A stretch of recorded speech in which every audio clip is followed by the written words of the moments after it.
Si nous fermons les yeux un instant, nous pouvons quasiment tous imaginer le Titanic, le phare d'Alexandrie ou la grotte Cosquer. Pourtant, pour la plupart, nous n'avons jamais vu ces vestiges et ne les verrons sans doute jamais. Ce pouvoir, nous le devons à l'habitude des plongeurs archéologues de penser, écrire et raconter la science en images.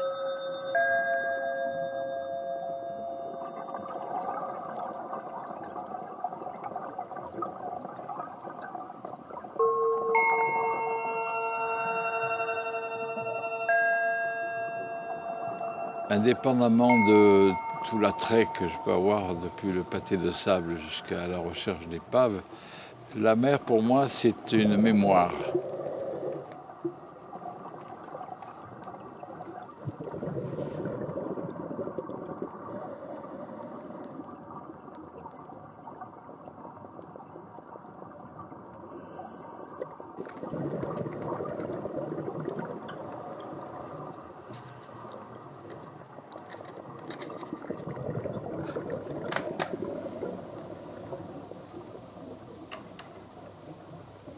C'est l'immensité, l'infini. Et quand on est dessous, le silence, à part les bulles. Ouais, c'est un milieu où on découvre encore des choses vierges.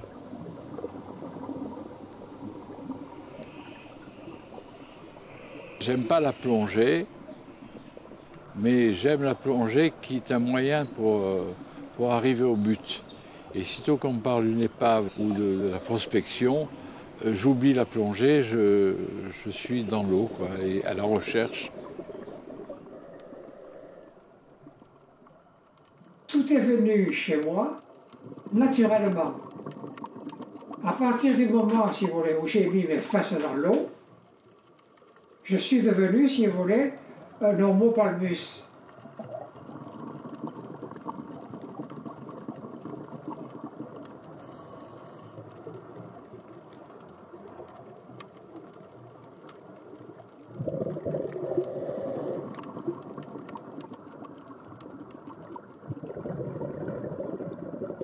Je faisais beaucoup de prospection sous-marine à Port-Ventre. Et je m'étais aperçu que Port-Ventre, depuis le XVIIe, a été dragué pour, si vous voulez, mettre le port aux normes des bateaux modernes, notamment les paquebots qui faisaient l'Algérie. Et que chaque fois qu'on suivait un tombement de drague, qui faisait une différence de niveau, vous aviez la descente fort dans le...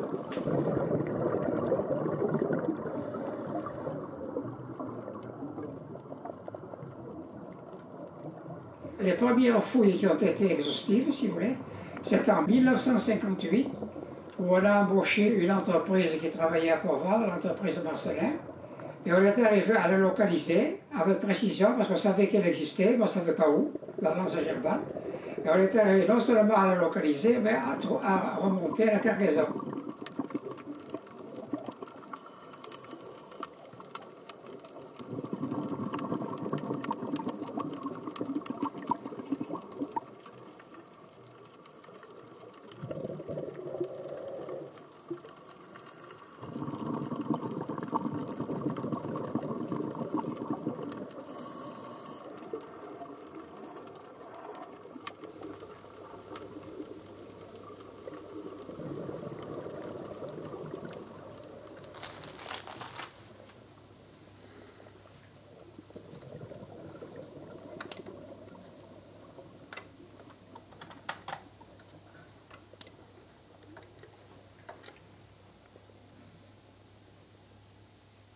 Il faisait froid et on venait d'Aix avec 2-3 collègues et il y avait déjà 2 personnes qui avaient mis en place la fouille.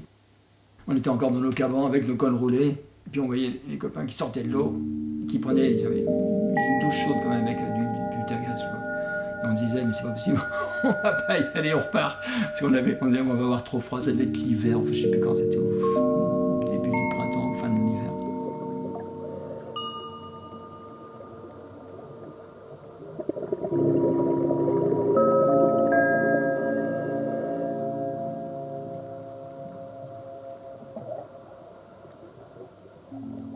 C'est un bateau qui a coulé dans le port avec sa cargaison, pour une raison probablement de vétusté, parce que la coque était excessivement abîmée, et il a dû couler après avoir, si vous voulez, une voie d'eau.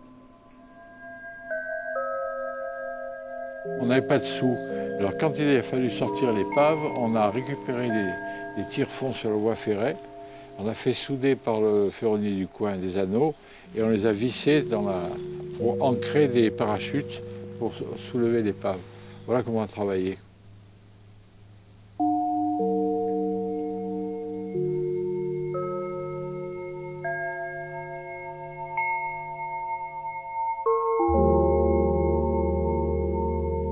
C'était une primeur. Si vous avez vu le bois, on voyait les nœuds, on voyait les tasses de scie, on voyait les marques de charpentier de marine.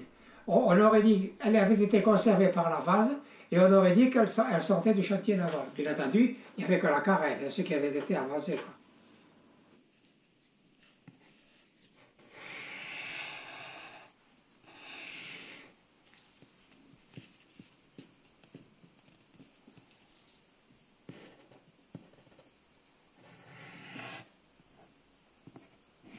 Le but de l'architecte quand il plonge sur une épave, c'est de retrouver les plans du navire. Comment on peut obtenir le plan du navire? C'est par les profils. Profil des carènes en longueur et en largeur. Évidemment, le bateau est généralement il reste pas droit dans ses bottes, il est couché. Donc, toute la partie haute du bord a pu disparaître à cause des tarés, puis le bois s'est dégradé, et tout ce qui est incliné est conservé. Donc on a toujours comme référence l'horizontale, et on met une barre, et on prend des profils comme ça. Voilà. Et ayant rencontré Miss Honor Frost, qui était une archéologue sous-marine qui a plongé jusqu'à 86 ans, elle m'a dit, mais tu devrais employer notre peigne, notre conformateur géant. Hein, c'est-à-dire, au lieu de déplacer un mètre avec un niveau, etc., sur une barre qui est talonnée, on a carrément un peigne, tous les 10 cm, avec une tringle qui, elle,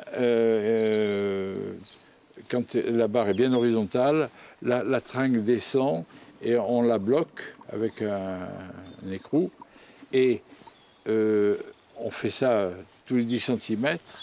Et après, quand on bloque tout ça, on sort de l'eau et on gagne du temps. S'il n'y avait pas de photographie sous-marine, eh ben, qu'est-ce qu'on aurait? Rien. On aurait le témoignage des gens qu'on fouillait. Bon, des dessins peut-être. Mais même si la photographie n'est pas objective à 100%, le dessin l'est encore moins. Il faut garder la trace de toutes les étapes de la fouille, notamment avant démontage d'une couche d'amphore ou de matériel. Il faut bien sûr prendre des photos pour garder la mémoire de tout ça, de la même façon qu'on fait de la photogrammétrie ou des photos pour avoir un plan de l'épave quand on fouille l'épave, ou une portion d'épave. On manque de lumière et on manque de contraste. Le contraste, c'est à la limite le plus important. La lumière, on n'est pas obligé de mettre un flash, parce qu'on avait des films suffisamment sensibles pour faire des photos même à 50 mètres de profondeur. Après, c'est le contraste qui pose problème. Donc, il y avait des problèmes de laboratoire et de traitement spécifique pour la pellicule, pour les films. On ne peut pas trop s'éloigner si on veut avoir une vue suffisamment claire, parce que plus on s'éloigne, plus on a une couche d'eau qui est jamais limpide et cristalline, donc on a une photo qui devient un petit peu laiteuse, un petit peu floue, un petit peu etc. quand on s'éloigne. Donc d'où l'intérêt d'avoir un très grand angle, enfin un grand angulaire sous l'eau, de façon à diminuer la couche d'eau qui sépare le sujet du photographe.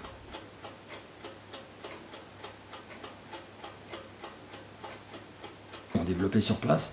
Sur l'Arconaute, il y avait un petit labo, donc moi tout ce qui était nécessaire pour le développement, notamment des négatifs. Donc ça permettait de développer, hop, on regardait, c'était bon, on était tranquille, et on développait des films comme ça.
Ouais, c'est quand même un autre monde. On découvre un autre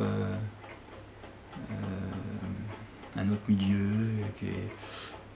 auquel tout le monde n'a pas accès, surtout à l'époque. Mais on n'avait pas conscience de ça. On était une équipe, on était à l'aise, on faisait des trucs qui nous plaisaient vachement, quoi. Enfin,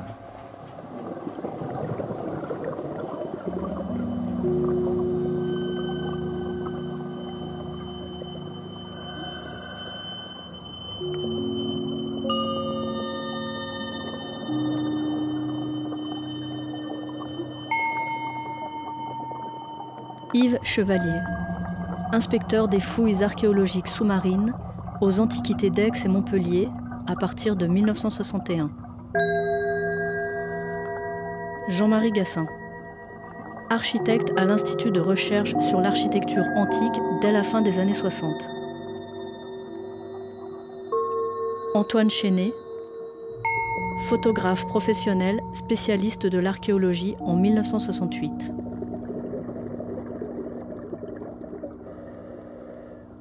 Ensemble, ils sortent des eaux port-vendraises la première épave archéologique française et posent les jalons d'une pratique scientifique nouvelle.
Ingénieure de haut niveau, Marie-Pierre Gézégou consacre sa carrière à l'étude et à la valorisation des biens culturels maritimes du littoral occitanien. Ouais, on va mettre celle-là. Fernand Robert, fondateur de la section de recherches archéologiques subaquatiques et sous-marines de Frontignan en 1981, donne sans compter de son temps à l'exploration et à la captation des fonds marins. Fernand sollicite régulièrement Marie-Pierre pour expertiser les découvertes de ses équipes. Complémentaires, ils approfondissent les connaissances en archéologie navale, navigation et commerce maritime. Avec eux, l'archéologie prend une allure de conte qui se refigure le passé.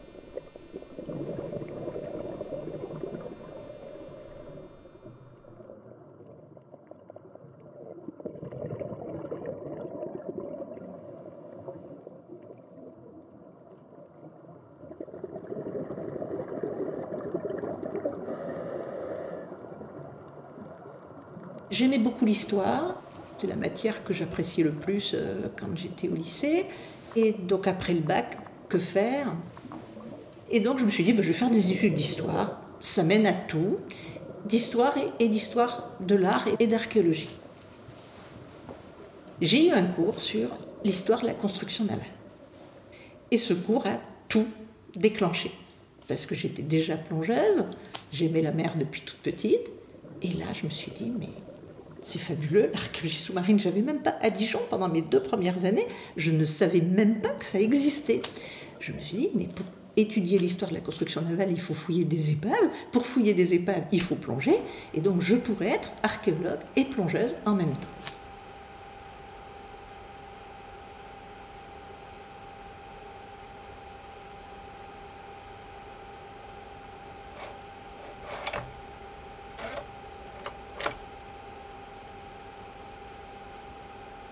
J'ai eu de la chance puisque à la fin de mon année de licence, le DRASM, qui s'appelait l'ADRASM à l'époque, proposait des stages de formation à des étudiants de toute la France, entièrement pris en charge, brevet de plongée pour ceux qui ne les avaient pas, et initiation 3 semaines sur l'Archéonaute, qui était le bateau de l'ADRASM à l'époque, pour découvrir ce métier.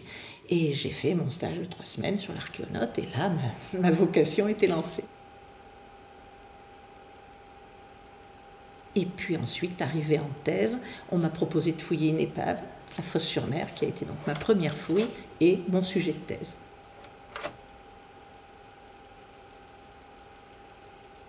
On dégageait chaque unité stratigraphique en faisant une couverture photogrammétrique, donc pour permettre de faire des mesures à l'échelle sur la restitution photogrammétrique. Et puis ensuite, quand on avait fait cela, on faisait des relevés, des dessins à l'intérieur d'un carroyage. Et ensuite, on démontait la couche pour pouvoir attaquer la couche d'en dessous. Pour l'époque, voilà, c'était de la véritable archéologie.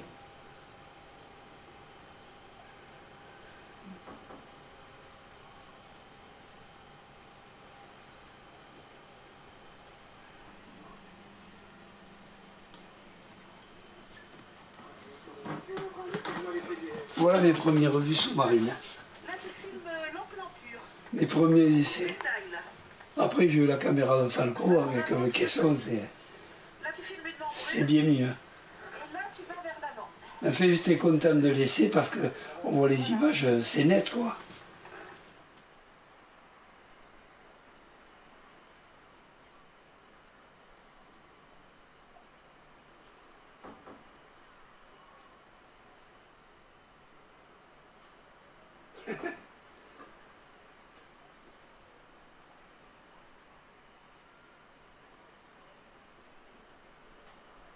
Moi, j'ai toujours aimé l'archéologie, j'ai toujours aimé les vieilles pierres. Et j'étais copain avec Valette, qui était conservateur un petit peu du musée de Frontignan. Et quand je trouvais quelque chose, je le lui disais. Un col d'amphore, je l'apportais. Et un jour, on a trouvé donc, un canon, quoi, du Robuste et du Lion. Il y en avait qui l'avaient vu avant nous, mais je lui dis, on veut le sortir. Il me dit, pour moi, ça ne m'intéresse pas. Je vais demander au maire Chapotin. Il demande dès qu'il le sorte. Voilà. On s'est mis là, une bande de copains, à creuser parce qu'il était à moitié enterré. On a travaillé, je crois, jusqu'au 15 août, je crois. Et à la fin, on l'a déterré, on a réussi, avec les bidons, de la faire flotter. On l'a mené au port, et là, disons, tout a démarré. Le DRASM nous a envoyé un mot propriété de l'État, faites une déclaration, vous n'avez pas le droit d'y toucher. Bon, vous l'avez fait, on ne nous engueulait pas. Et on a démarré, on a dit on va faire un club.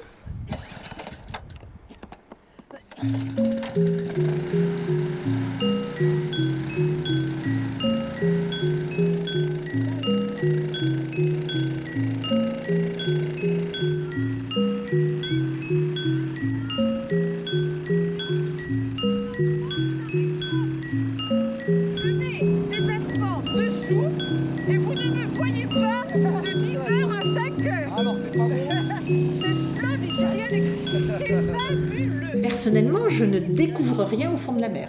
Je ne fais pas partie de cette génération d'archéologues plus âgés que moi, qui étaient d'ailleurs souvent des amateurs, qui étaient eux des gens qui trouvaient et qui ensuite fouillaient. Donc moi je mets en musique, je fais parler. C'est-à-dire qu'on m'amène sur des endroits en me disant ben voilà, regardez, j'ai trouvé ça, qu'est-ce que vous en pensez? Et moi je donne un discours.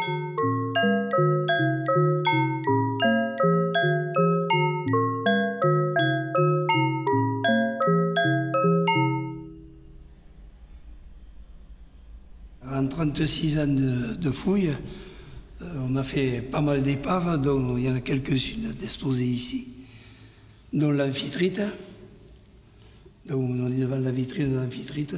C'est un transport de bouteilles d'huile, de l'huile qui partait pour les Antilles.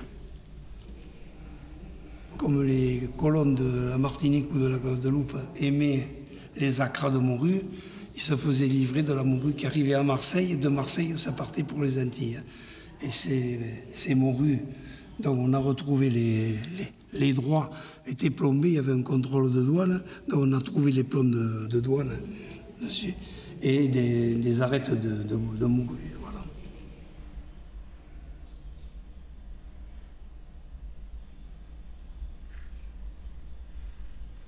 L'archéologie sous-marine, encore en 77, dans le grand public, c'était vraiment la chasse au trésor. Les plongeurs tenaient absolument à mettre des objets chez eux, parce que c'était un peu le trophée, comme on va mettre les cornes du cerf qu'on a tuées à la chasse. Et ben, si on met une amphore d'une épave chez soi, c'est qu'on a pénétré au fond des mers et que voilà, on y est allé et on a vu cet objet, on l'a trouvé et on le sort. Donc la loi de 89, elle arrive en mettant tout ça à plat et en disant on ne sort plus rien. Très bien. On déclare tout et le DRASM est chargé d'aller expertiser toutes les déclarations. Et ensuite, les déclarations qui présentent un intérêt archéologique, le découvreur se verra remettre immédiatement une récompense en argent. Donc, il n'attend plus que les fouilles aient lieu et les collections ne sont plus dispersées. Et ça a marché. Et ça marche encore, si ce n'est qu'on a de moins en moins de déclarations de sites importants, méritant vraiment des récompenses. Alors, on en a encore, mais on a l'impression que dans la zone côtière, beaucoup de choses ont été trouvées et que maintenant, ce qui reste à trouver, c'est plus profond.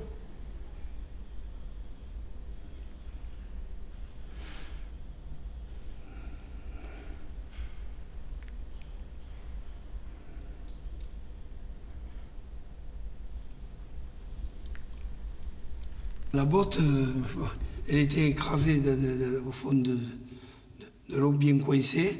On l'a sortie sans trop l'abîmer. Mais la deuxième botte était vraiment... On l'a laissée, elle est toujours restée au fond. Alors, c'est Laurence qui a dit c'est une botte cavalière, quoi, de toute beauté. Et on l'a restaurer.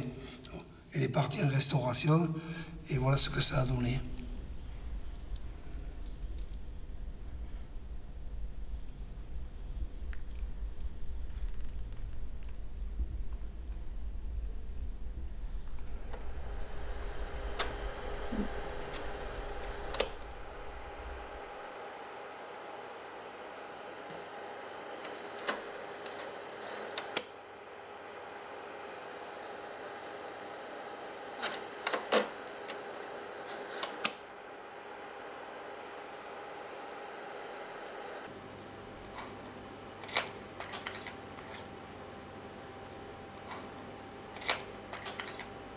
Voilà, c'était ça.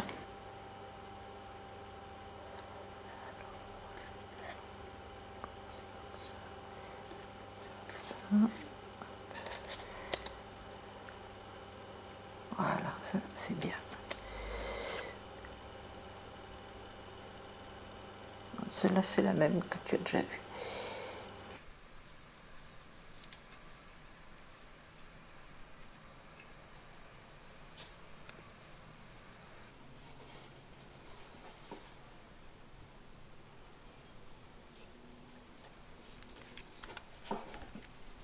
c'est le robuste, ça.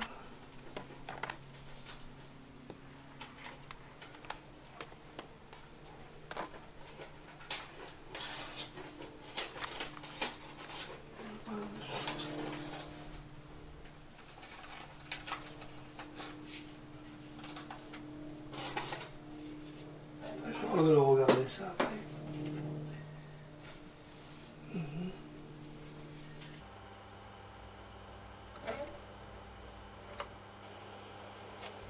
Le service du ministère de la Culture, auquel appartient Marie-Pierre, se concentre principalement sur l'aspect scientifique des découvertes et leur mise en dépôt.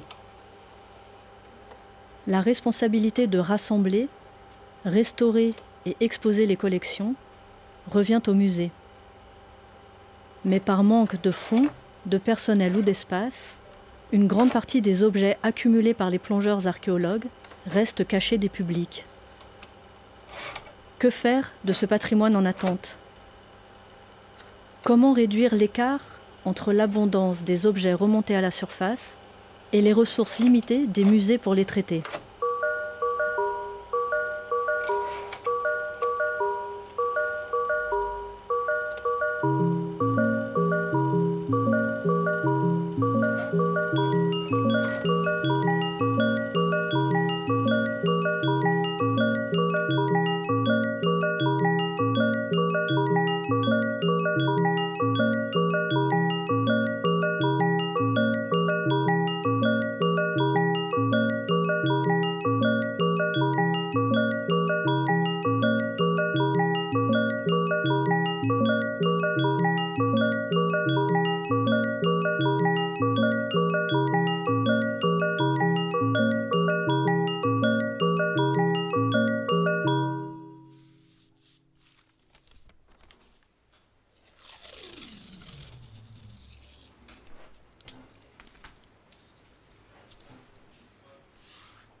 Je suis venu à l'archéologie en sous-marin un peu par accident. J'avais un petit peu travaillé avec un copain qui est médiéviste, lui, mais en terrestre, et qui était un ancien élève de Sire Descamps, le fondateur de la RESMAR, Sire Descamps. Et il m'avait dit, tiens, toi qui fais de la plongée aussi, j'ai mon ancien prof de fac à Perpignan qui fouille à Port-Vendres en archéo. Et c'est comme ça que j'ai connu l'archéologie sous-marine. C'était au tout début de la RESMAR où il y avait très peu d'effectifs, mais où il y avait quand même par contre une ambiance plutôt sympathique quand même. Il y avait Sire Descamps, il y avait Jean Sicre, Marie-Pierre Gézégou, Jean-Charles, Ribes, Paco, Gutiérrez, voilà, Paul Jost, plein. Voilà, un noyau assez réduit, mais un noyau dur, quoi. On vivait dans un local associatif. On se levait le matin, il y avait le petit déjeuner, après on faisait le briefing, la préparation du matériel. Voilà, on chargeait le matériel dans la remorque de la voiture et on descendait en bas sur le quai. Et le principe était le même, quoi.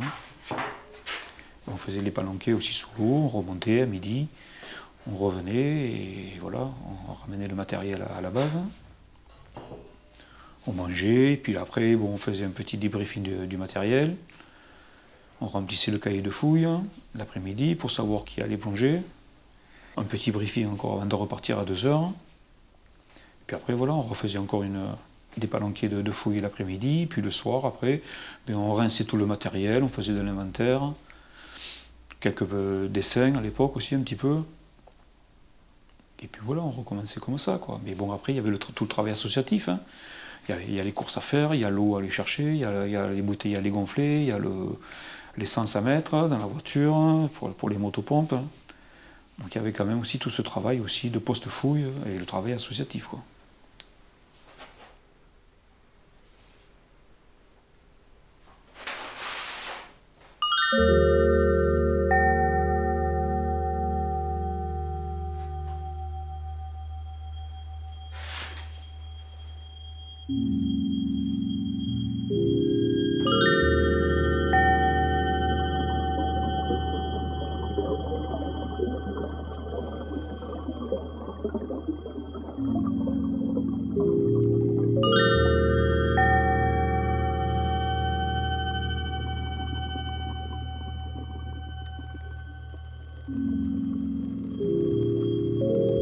En 1997, lors d'une assemblée générale de la RESMAR, deux sœurs d'une association du patrimoine de Port-Vendres, les sœurs Cantilla, sont venues nous voir en disant on a trouvé un document, alors c'était au service historique de l'armée de terre, aux archives du génie à Vincennes, et c'est un plan du XVIIIe siècle daté des années 1770 environ, où sur une carte de Port-Vendres, il y avait marqué Temple de Vénus.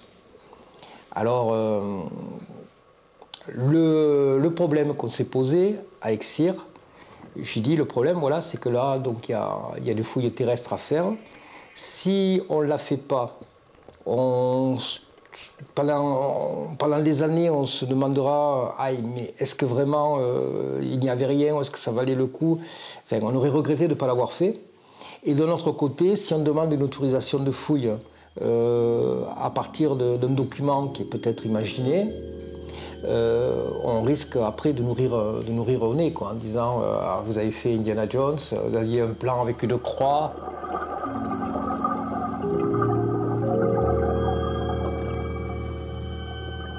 J'ai demandé une autorisation de sondage. C'était sur un site qui s'appelle le Saldenbazen. C'est ce qui domine en fait les épaves de Cap Béar.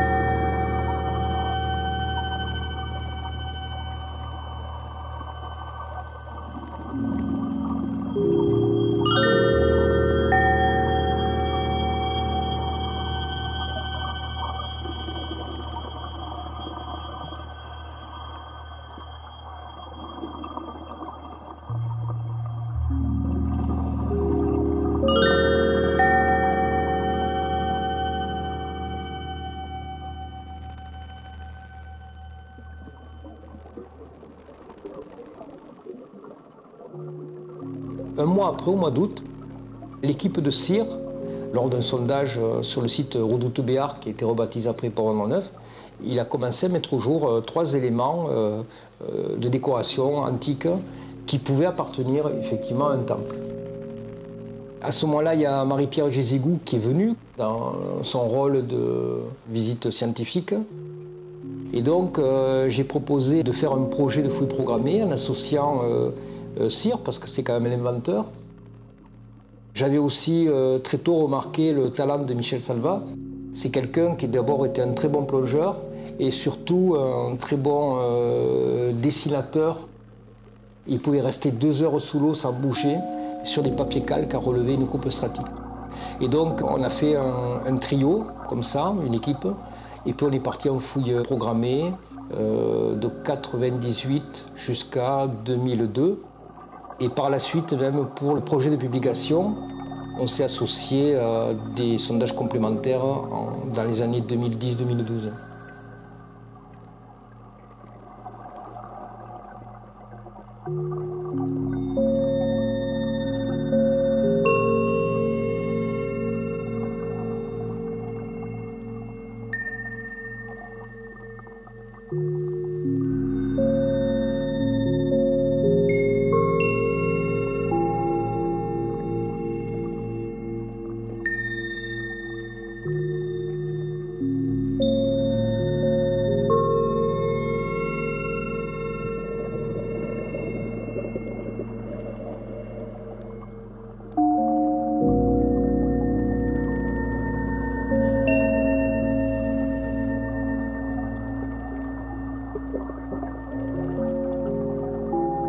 Ensemble complexe, le site de Port-Vendres-Neuf couvre une large chronostratigraphie du second siècle avant notre ère jusqu'au XIIIe.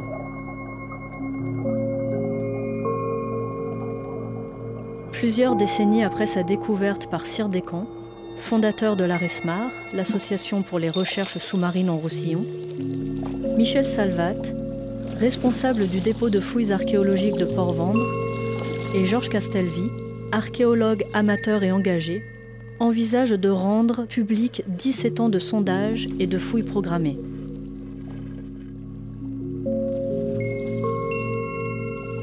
Au total, 80% du mobilier est relevé couche par couche, c'est-à-dire enregistré et représenté de manière détaillée par strates, dans le but de reconstituer l'histoire du site dans le temps.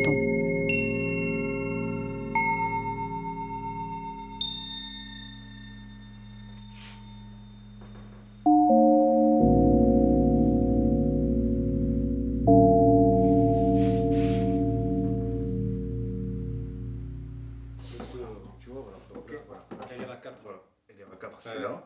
Ouais. Ce qui est inventorié. J'avais en mémoire qu'il y avait au moins 2. Et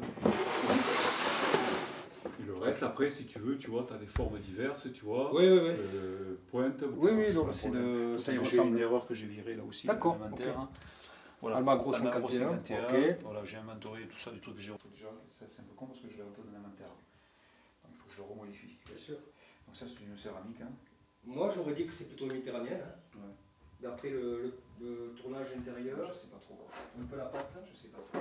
Tu vois, le problème, c'est que moi, après, j'ai. J'aurais tendance à le mettre en. J'ai recherché sur des bouquets les uns et les autres. Je pense que c'est celle qui commence à avoir le plus l'habitude. Après, j'ai inventorié aussi pas mal de matériel. Il y a de tout là, il y a du roulé. Il y a du roulé là. On a adressé le 1 qui est roulé. Ouais, mais enfin bon, ça je l'ai inventorié quoi quand même. Ça, pour moi, c'est une forme. 2009, ouais. 2009, c'est les. Pour moi, ça, c'est une forme. Hein. Ah ouais, ça, je l'ai inventorié. Ouais. Ça, tu le mets en quoi, ça? Gauloise. Hein. Gauloise aussi.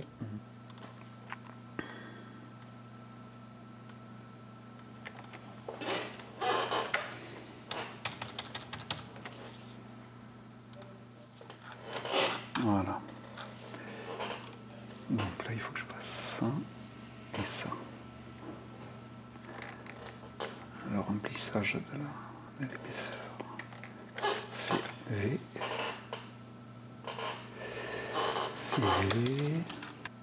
Et là, on est à...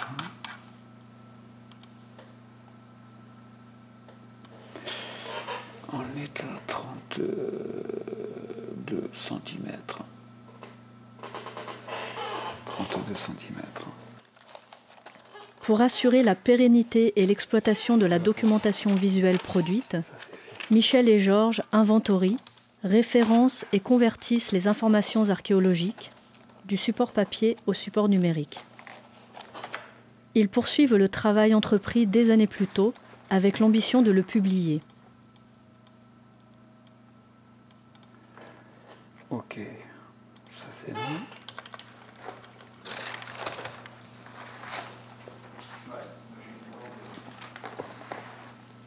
Pour les chercheurs, la publication est une forme de reconnaissance, un critère pour évaluer l'impact et la contribution de leurs recherches aux avancées de la science et une étape fondamentale pour partager les savoirs. Ne pas publier reviendrait à priver l'ensemble de la communauté scientifique et de la population des fruits d'une longue recherche.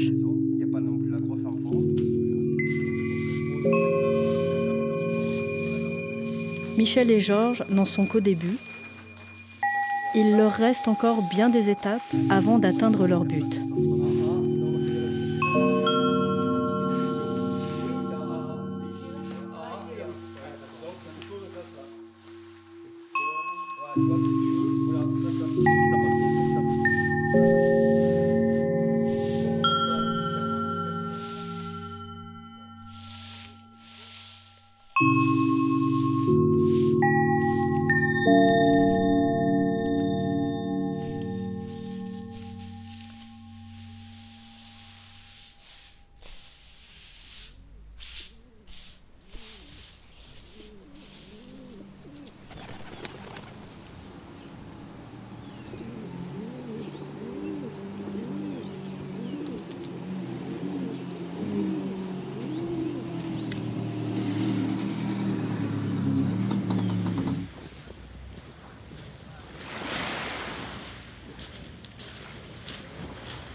L'Association pour les recherches sous-marines en Roussillon mène constamment plusieurs projets en même temps. En 2016, Franck Bréchon, alors président, Jean-Charles Rips et Oscar Encuentro, membres actifs, décident en collaboration avec une équipe de l'université de Southampton de recourir à des moyens géophysiques pour sonder les fonds roussillonnais. L'objectif est double. Détecter des anomalies pouvant correspondre à des gisements archéologiques et contribuer à la cartographie subaquatique des Pyrénées-Orientales.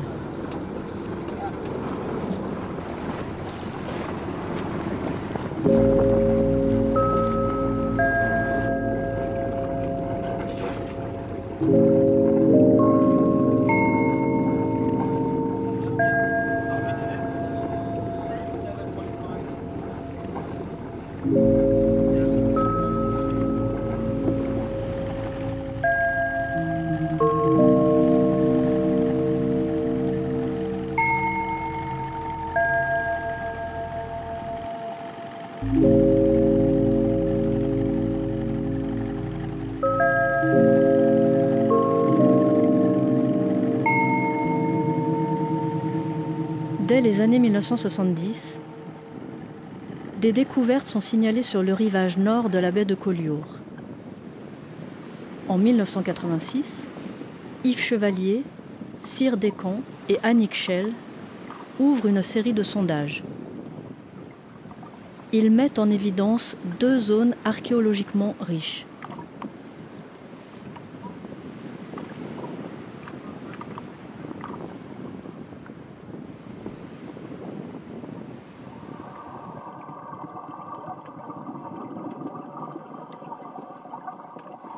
En 2020, Franck Bréchon débute un chantier avec des étudiants du Master Archéologie et Préservation du patrimoine maritime de l'Université de Perpignan et des bénévoles de l'ARESMAR. Le gisement présente une stratigraphie complexe étalée sur plusieurs niveaux depuis le IIe siècle avant notre ère. Participer à ce type d'opération constitue plusieurs avantages. Encadrés par des bénévoles expérimentés, les étudiants acquièrent une expérience de terrain. En contrepartie, ils bousculent les automatismes de l'association, ancrés dans des habitudes de fonctionnement, de gestion du matériel et de lieux, et ouvrent ainsi de nouvelles perspectives.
Ben là, on vient d'avoir ces gens qui m'appellent. Il a reçu un message d'alerte relayé par la capitainerie. Ils annoncent un vent d'est pendant 3 jours. Est? Ouais. Il faut rester à Port-Vendres. Avec des creux. Ben justement, c'est la capitainerie qui demandait d'évacuer tous les bateaux. Et pendant 3 jours, vent d'est avec des creux de 2 à 3 mètres. Donc. Vent d'est, il n'y a aucun. Ah non, il n'y a rien abrité. C'est le pire. À partir de cette nuit. Il faut faire aujourd'hui et puis après, je crois que. C'est le pire, le vent d'est.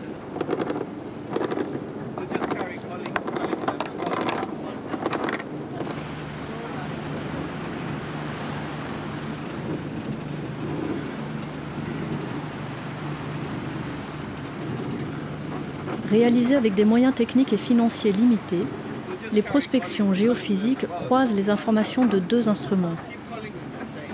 Le sondeur de sédiments, vissé sur une perche en acier, permet de visualiser les strates jusqu'à plusieurs dizaines de mètres de profondeur. Le sonar à balayage latéral, tracté à l'arrière du bateau, offre des images similaires à celles des photographies aériennes et montre les changements topographiques des fonds marins sur une grande étendue.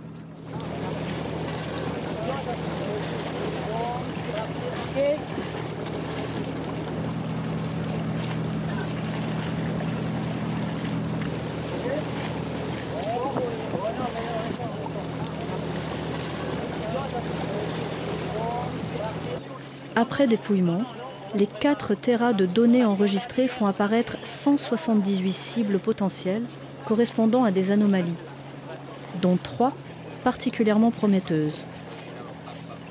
L'ensemble de la côte rocheuse cacherait encore quelques gisements intéressants, en particulier autour de Collioure.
Si nous fermons les yeux, nous avons désormais tous en tête l'épave de Port-Vendres 1,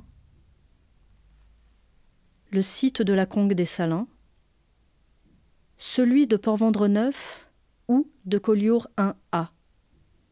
Pourtant, pour la plupart, nous ne les avons jamais vus.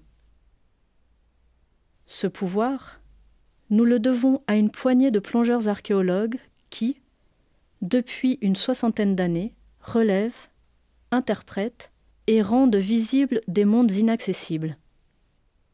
C'est parce qu'ils dessinent, peignent, photographient, filment ou scannent les fonds marins que tous, à leur manière, posent la question du regard et de son rapport au savoir.